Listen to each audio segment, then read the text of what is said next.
Class 7th के बच्चे हैं हमारे प्यारे प्यारे से नारायणपुर हाई स्कूल के।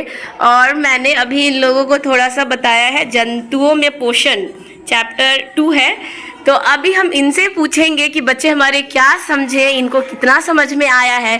तो इनसे पूछेंगे कि ये सवालों का जवाब दे पा रहे हैं कि नहीं, या इनको कितने क्वेश्चंस का आंसर आ रहा है। अभी हम बच्चों से पूछेंगे, एक चैप्टर का नाम है जंतुओं में पोषण। तो पहले पूछेंगे पोषण का मतलब क्या होता है। तो कौन बताएगा पोषण का क्या मतलब होता है? चलो बताओ। पोषण का मतलब होता है हम जो खाना खाते हैं, अगर हमारे शरीर में वृद्धि विकास के लिए, ऊर्जा के लिए पोषण की ज़रूरत है। अगर हमारे शरीर में पोषण नहीं रहेगा तो ऊर्जा, वृद्धि विकास में बहुत कमी रहेगा। इसीलिए हमें ऐसा खाना खाना चाहिए जिसमें प्रोटीन भी हो, ऊर्जा भी हो, विटामिन भी है और पोषण मिले, जिससे हमें और जिससे हमारा दिमाग बहुत वृद्धि और विकास करे। वेरी गुड, क्लैप करो तो कितना बढ़िया, वेरी गुड, बहुत अच्छा, बहुत अच्छा।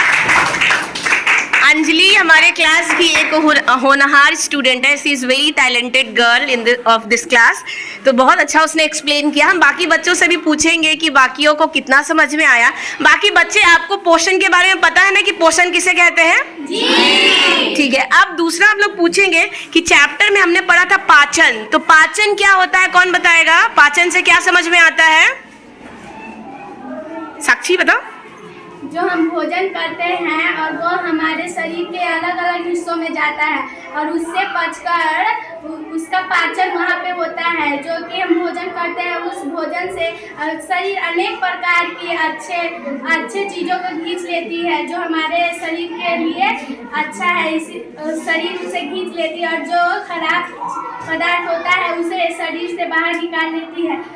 पोषण से, पाचन से हम यही समझते हैं। वेरी गुड, क्लैप करो everyone. She is Sakshi, she is also one of the very talented girl of this class. Very nice Sakshi. अभी हम जानेंगे, क्योंकि चैप्टर में बहुत कुछ है और थोड़ा बहुत तो मैंने अभी तक इन लोगों को 4-5 पेज पढ़ाया है। तो हम मुझे ये बताओ कि जो डाइजेशन होता है, पाचन का टोटल कितना प्रक्रिया है हमारे शरीर में? 7। Very good. सातों का नाम सबको पता है? पहला कौन सा है? मुख गुहा, मतलब इंग्लिश में माउथ कैविटी। दूसरा कौन सा है? ग्रासिका, जिसको इंग्लिश में ऑसोफेगस कहते हैं। तीसरा कौन सा है? अमाशय को क्या कहेंगे? स्टमक, इंग्लिश में स्टमक। और उसके बाद चौथा क्या है? छोटी आंत को क्या कहेंगे इंग्लिश में? Small intestine. उसके बाद बड़ी आंत के बाद?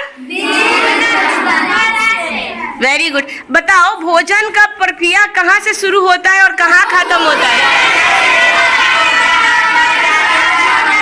एक एक करके। मुंह से शुरू होता है, मुंह गुहा से, और कहाँ खत्म होता है? मल द्वारा खत्म होता है। Very good. क्या होता है कि जो एनिमल होते हैं, प्लांट्स होते हैं, ह्यूमन होते हैं, उनके खाने का तरीका अलग अलग होता है ना? तो कोई कुतर के खाता है, कोई चबा के खाता है, कोई निगल के खाता है। निगल कर कौन खाता है? चबा के? चबा के कौन खाता है? कुतूर कर कौन खाता है? चूहा कुतूर कर खाता है। Very good. अच्छा ये बताओ कि हमारे पास टोटल कितने दांत है माउथ में? कितने दांत होते हैं टोटल? 32 होते हैं। क्या आप लोगों के पास अभी 32 दांत आ गया है? कितने दांत है अभी आप लोगों के पास? ठीक है। जो बताओ दांत में जो पहले का भाग है, हम लोगों के चबाने में कौन सा दांत काम में आता है?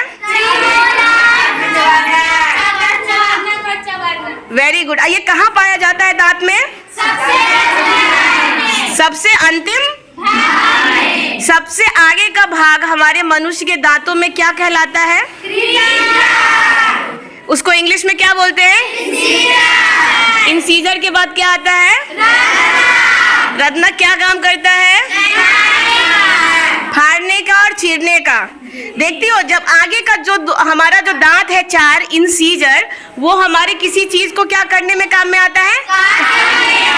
काटने में। देखती हो जब कोई चॉकलेट देता है, बिस्किट देखता है तो बोलता है ना ये थोड़ा सा काटना, थोड़ा सा काटना, तो सामने से दांत से काटती हो ना। उसके बाद कौन सा दांत आ जाता है? रत्नक। उस जानवर में ज्यादा लंबा होता है जो क्या खाता है? जो मांस मछली खाता है उसका, जो मांसाहारी है उसका रदनक ज्यादा लंबा होता है, उसमें कैनाइन ज्यादा नुकीला होता है। जैसे कि कोई एग्जाम्पल?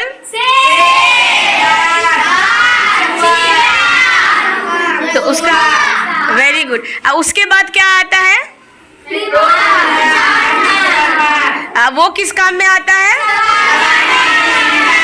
चबाने के काम में आता है।